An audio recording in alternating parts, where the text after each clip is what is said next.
What's going on, everyone? Scott here. Welcome back to the channel. So, the Golden Bachelorette is getting rolling with Joan Vassos here to kick off her journey, and we're going to be here for every step of the way to recap her journey on this season of the Golden Bachelorette.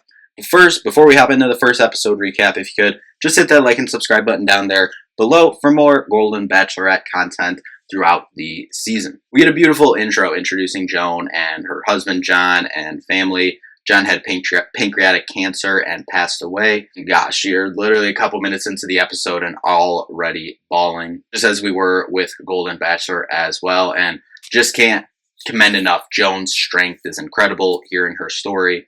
Joan shows up to the mansion ready to start her journey. The first guy out of the limo is Pascal. Nice accent, from France but lives in Chicago. Wants to conquer the heart of Jen. Kim shows up in his Navy uniform. Chuck comes out with chalk noodle soup because apparently Joan has a famous chicken noodle soup. Jonathan gets out with the blindfold on, so their first moment meeting would be special. Handful of the guys really nervous about getting out of the limo, undoubtedly so. Joan does a good job comforting them all. Gary comes out of the limo dancing with Joan already. Seems like he'll be the life of the party. Bob gets out with the big recording camera contraption, recording everything, talking to his kids. Jack gets out singing to Joan. Lovely salmon jacket, by the way. Throwback to Tyler Cameron back in the day. Charles gets out of the limo. Very, very nice guy. Guy, who is an ER doctor, does a little sniff test, like cologne spray for her to remember him by. Charles K gets out, struggling with the cane, it seems like, as he's walking over, and then he falls over, and Joan's like, "Are you good?" And he starts doing push-ups on the pavement there. Boston Ken says Joan looks wicked awesome in a Boston accent. Christopher says that this isn't regular, what we're going through, and he brings some prune juice out. Not sure I'd be taking that night one of dating. Handful of new people, but interesting. Jack's hilarious, narrating kind of everything that's going on. He's like, you got the Frenchman who sounds great, talks like he's from France, and I talk like I live in South Chicago, which isn't so good. RJ, financial advisor, comes up and says, "I hear you're looking for a man in finance." David, who is a rancher, pulls up on a horse. The horse walked away, though, before he could take Joan to see the horse. Keith rolls up in an old car with some luggage on top. It's like, let's just go to the beach. That was a really good, fun entrance. Jesse comes up, said there's still one more limo.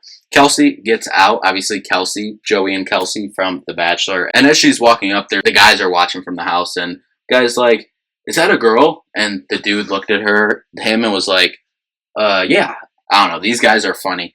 She introduces her to Mark, her dad, the GOAT Mark. He's the best. She tells Kelsey he's cute. You can call me mom.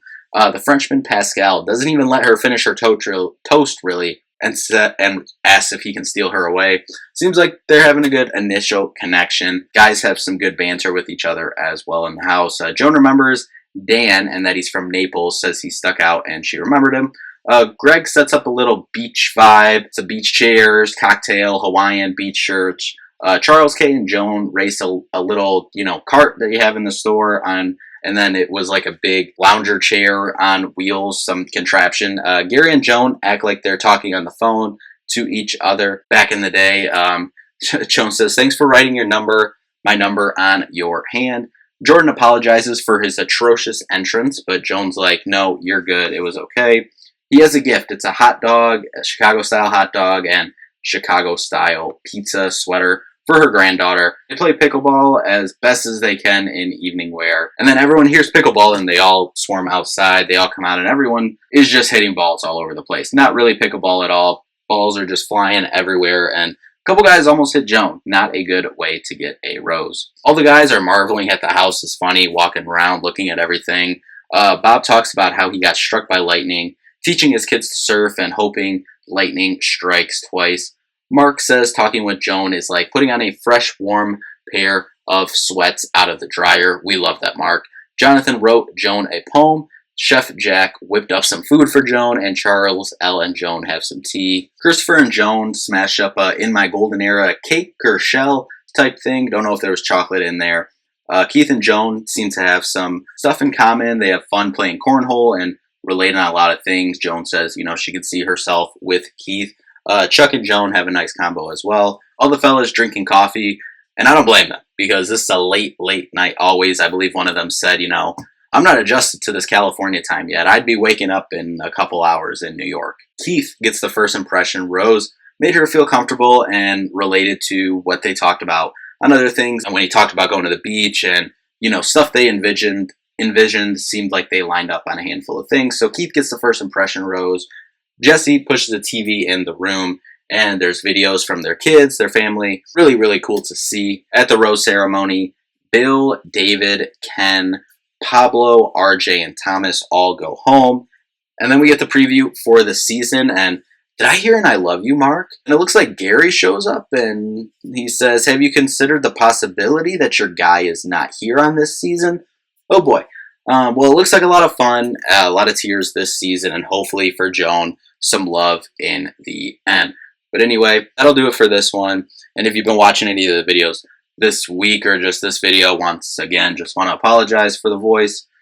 Hopefully we're coming around the other side of whatever this sickness is over here, because it sounds atrocious and it is absolutely horrible. So anyway, that'll do it for this one. Thank you all so much for watching. We'll see you in the next one.